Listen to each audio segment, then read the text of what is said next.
നമസ്കാരം സുഹൃത്തുക്കളെ, നിങ്ങൾ സുഖമാണോ? ഇന്ന് ഒരു ചെറിയ കട തുറക്കുന്നത് എളുപ്പമാണ്, പക്ഷേ അതിനെ വലുതാക്കുക, പുതിയ കസ്റ്റമർമാരെ ആകർഷിക്കുക, മത്സരത്തിൽ മുന്നിൽ നിലനിൽക്കുക, അതാണ് സാക്ഷാൽ ചവിട്ടുപാട്. ഇന്ന് കാലഘട്ടത്തിലെ ഏറ്റവും വലിയ വെല്ലുവിളിയാണ്.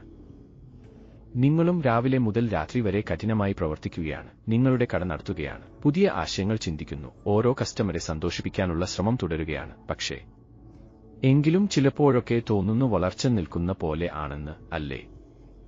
നിങ്ങളും അങ്ങനെ ചിന്തിക്കാറുണ്ടോ? എന്റെ സെയിൽസ് എങ്ങനെ കൂടും? കസ്റ്റമേഴ്സ് വീണ്ടും വീണ്ടും എന്റെ കടയിലെത്താൻ എന്ത് കാരണമുണ്ടാകും?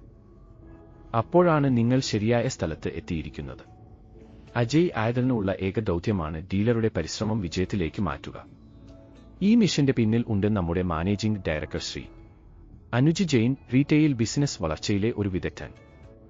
അവരുടെ അനുഭവവും ഗവേഷണവും ഒരു പുസ്തകത്തിൽ എഴുതിയിട്ടുണ്ട്, നയനേഹത് ആഡത്തേടയ 9 ഈ പുസ്തകം ഒരു പുസ്തകം മാത്രമല്ല, ഇത് ഒരു റോഡ് മാപ്പാണ്. ഇത് ഓരോ റീറ്റെയിലർക്കും ബിസിനസ് വളർത്താനും കൂടുതൽ ലാഭം നേടാനും വേണ്ട രഹസ്യ സൂത്രവാക്യം പഠിപ്പിക്കുന്നു.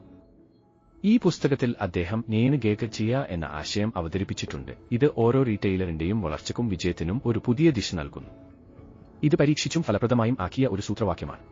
ഇതിൽ ദവ എന്നത് ആഡനെ സൂചിപ്പിക്കുന്നു, ദയ എന്നാൽ ജെന്റമൻ, പിന്നെ വീണ്ടും നല അഥവാ ആഡന്റെ.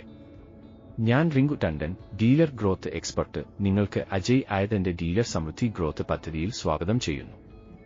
സ്മാർട്ട് മാർക്കറ്റിംഗ് തന്ത്രങ്ങൾ, കസ്റ്റമർ എൻഗേജ്മെന്റ് ടിപ്സ്, സെയിൽസിയും ലാഭവൃദ്ധിയുടെയും തന്ത്രങ്ങൾ, എല്ലാം ലളിതവും എളുപ്പവുമായ ഭാഷയിൽ. ഇത് നിങ്ങൾ ഇന്നു മുതൽ തന്നെ നിങ്ങളുടെ ബിസിനസ്സിൽ പ്രയോഗിക്കാവുന്നതാണ്. സുഹൃത്തുക്കളെ, നിങ്ങളുടെ പരിശ്രമത്തിന് പൂർണ്ണമായ പ്രതിഫലം ലഭിക്കട്ടെ, നിങ്ങളുടെ സ്വപ്നം സാക്ഷാത്കരിക്കട്ടെ.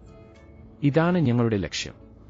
ഒരുപോലും മറക്കരുത്, വിജയിക്കുന്ന ബിസിനസ് വെറും വിൽപ്പനയിൽ മാത്രമല്ല, കസ്റ്റമറുടെ മൂല്യത്തിന് പ്രാധാന്യം നൽകുന്ന ബിസിനസ് ആണ് വിജയിക്കുന്നത്. ഒരെണ്ണം മറക്കരുത്, അജയ് ഉണ്ടെങ്കിൽ ലാഭത്തിൽ വർധനയും വ്യാപാരത്തിൽ ഉന്നതിയും ഉണ്ടാകും. അടുത്ത വീഡിയോയിൽ കാണാം. അതുവരെ ചിന്തിക്കേണ്ട, പ്രവർത്തിക്കുക. നന്ദി.